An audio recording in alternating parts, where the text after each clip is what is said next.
Assalamualaikum warahmatullahi wabarakatuh. Selamat pagi anak-anak. Pada pertemuan kali ini, Ibu akan membahas teks argumentasi. Nah, sebelum memulai pembelajaran, alangkah baiknya kita membaca doa terlebih dahulu. Bismillahirrahmanirrahim. Raditu billahi rabba wa bil islami dina wa bi muhammadin nabiyya wa rasulah. Rabbi zidni ilma warzuqni fahma. Amin ya rabbal alamin. Sebelum memulai pembelajaran, Ibu akan menyampaikan tujuan pembelajaran. Siswa mampu mengidentifikasi pengertian, ciri-ciri, dan struktur teks argumentasi. Apa itu teks argumentasi? Menurut KBBI, argumentasi adalah alasan untuk memperkuat atau menolak suatu pendapat, pendirian, atau gagasan.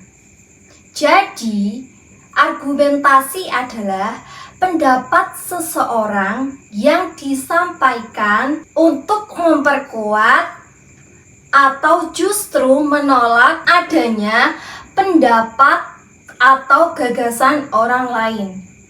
Lalu, apa itu teks argumentasi? Teks argumentasi adalah teks yang berisi opini penulis disertai dengan alasan dan didukung dengan adanya fakta. Fakta dalam teks argumentasi biasanya mencakup alasan, data, informasi yang dikonfirmasi, penelitian ahli, dan dalam beberapa kasus bisa diambil dari pengalaman pribadi seseorang. Selanjutnya kita akan membahas ciri umum teks argumentasi. Ada 4. Yang pertama, terdapat pernyataan, yaitu berisi pernyataan pendapat yang akan dibuktikan atau dipertahankan penulis melalui argumen yang kuat.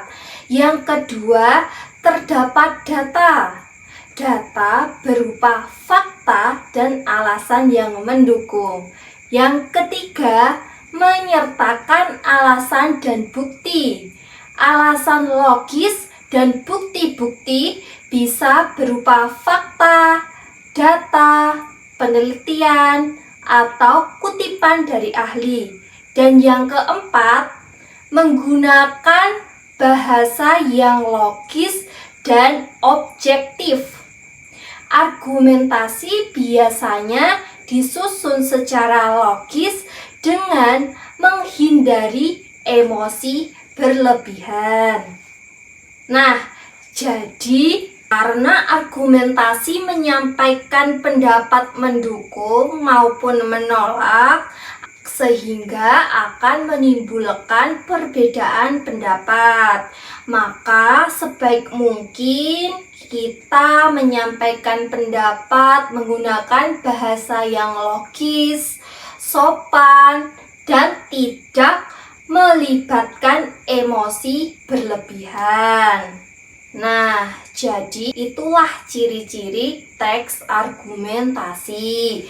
Selanjutnya kita akan membahas struktur teks argumentasi. Ada 3. Yang pertama ada pendahuluan atau tesis, yang kedua tubuh argumen, dan yang 3 penutup. Nah, Ibu akan menjelaskan satu persatu. Yang pertama, pendahuluan atau tesis berisi pernyataan utama atau pendapat yang ingin disampaikan penulis atau latar belakang singkat mengenai topik yang akan dibahas. Dan kedua,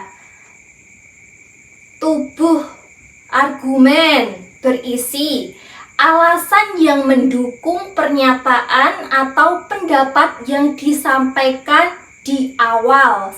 Setiap alasan biasanya disertai dengan bukti-bukti berupa data, fakta, kutipan dari ahli, atau contoh yang relevan. Dan yang ketiga adalah penutup, berisi rangkuman untuk membuktikan kepada pembaca tentang kebenaran argumen yang telah dipaparkan.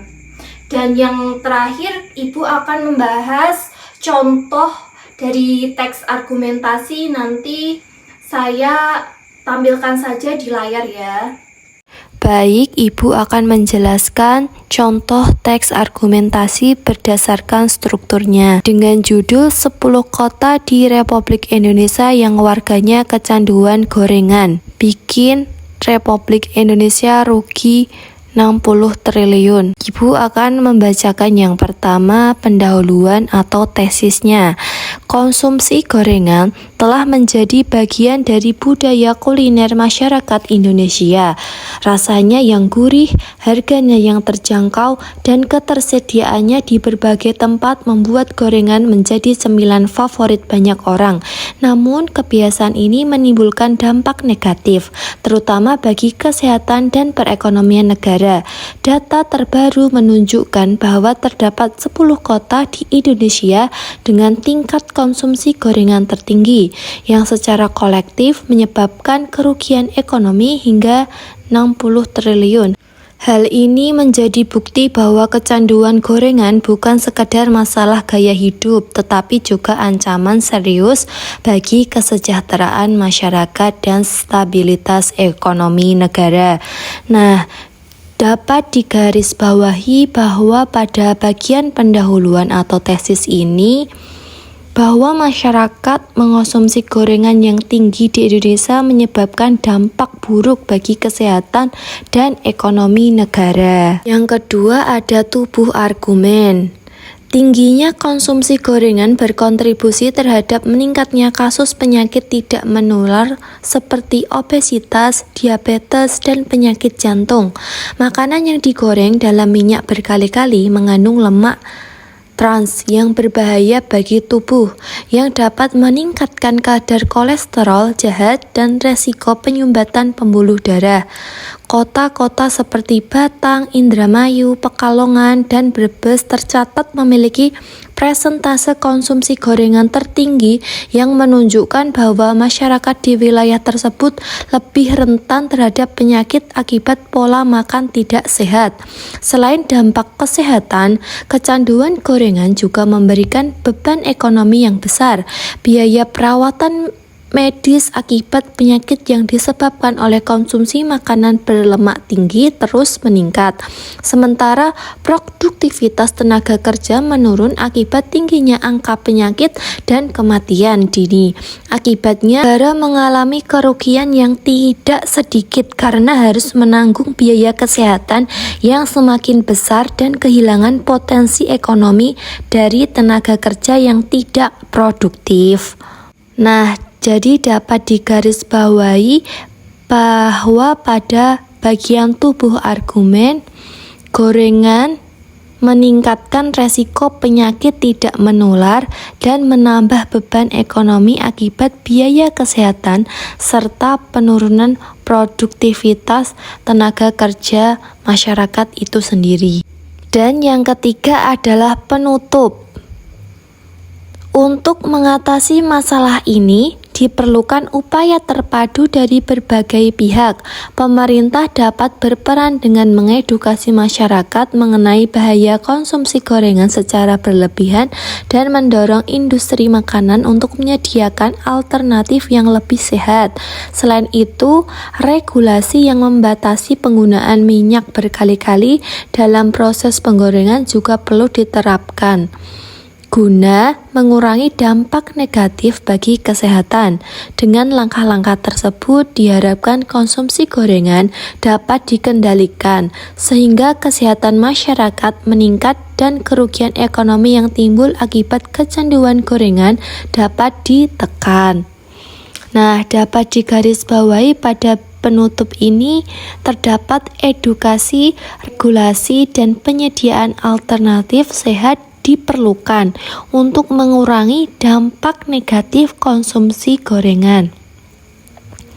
Nah, anak-anak, Kita dapat memahami bahwa pada teks ini mengkonsumsi gorengan yang tinggi memiliki dampak negatif bagi kesehatan dan ekonomi masyarakat Indonesia. Data dan fakta tentang dampak kesehatan, yakni resiko penyakit seperti obesitas, diabetes, dan penyakit jantung, serta dampak ekonomi yang mengalami kerugian mencapai 60 triliun akibat biaya kesehatan dan produktivitas yang menurun.